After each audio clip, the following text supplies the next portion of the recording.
Estudando ainda João capítulo 3, versículo 16, nós entendemos qual é a finalidade da dádiva de Deus. Quer dizer, em Deus ter dado Jesus para nós. Qual é a finalidade dessa grande dádiva de Deus? Ele mesmo responde no capítulo 3, versículo 16 de João, para que todo que nele, em Jesus, crê, não pereça, mas tenha vida eterna. Para que todo que nele crê não pereça, não morra, não vá para o inferno, mas tenha a vida eterna com Deus na pessoa de Jesus. Muito claro o que ele disse aqui. Juntando outros textos bíblicos, nós vamos compreender com clareza por que Jesus usou essa frase. Para que todo aquele que nele crê, ele deu seu filho, Deus deu o seu Filho para que todo aquele que nele crê não pereça, mas tenha a vida eterna. Nós não nascemos seres eternos.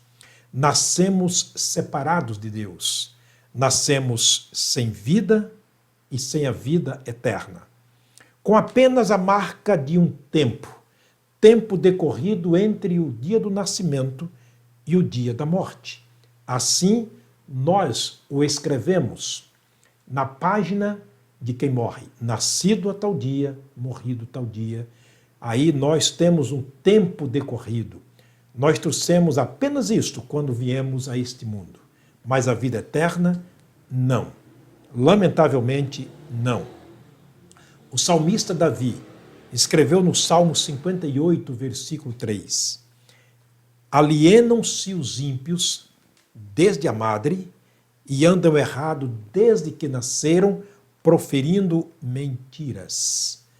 Percebe-se a gravidade do fato? Aliena-se o ímpio desde a madre.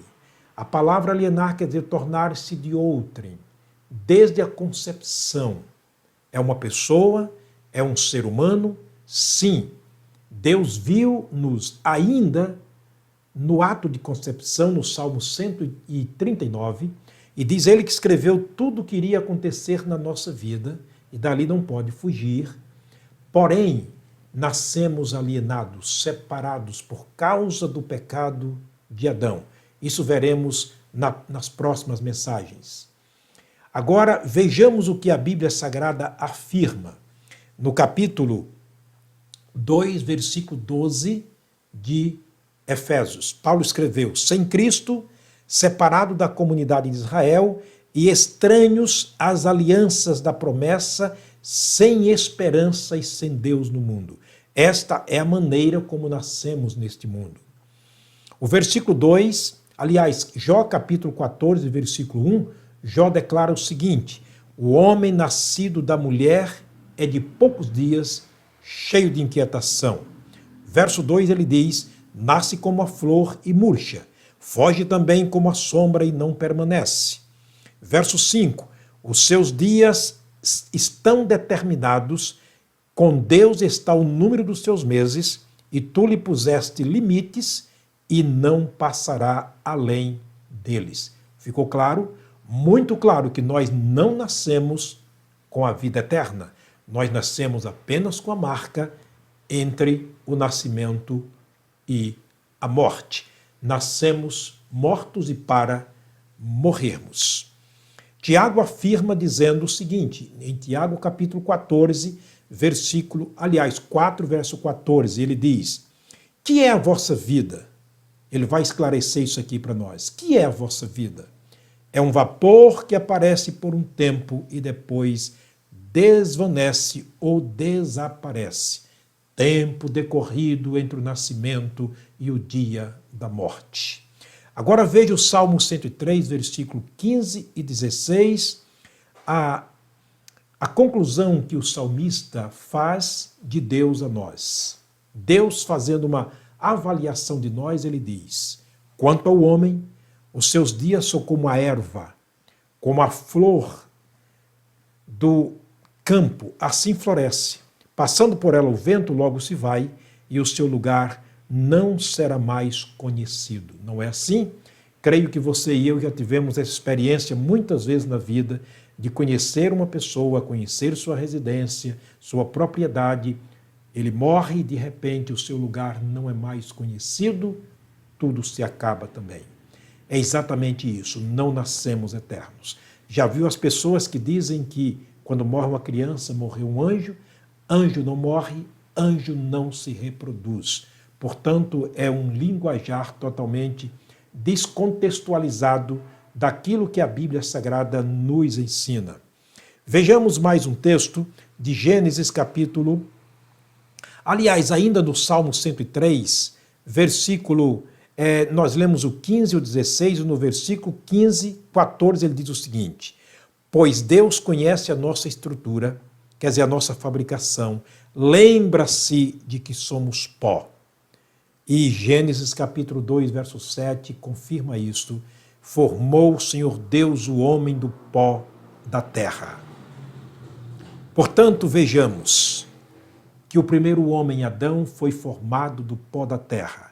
E Gênesis capítulo 5, versículo 5, afirma que foram os dias de Adão, que Adão viveu 930 anos e morreu. Ninguém permanece, ninguém nasce com a vida eterna. Por isso que Jesus quer que tenhamos a vida eterna.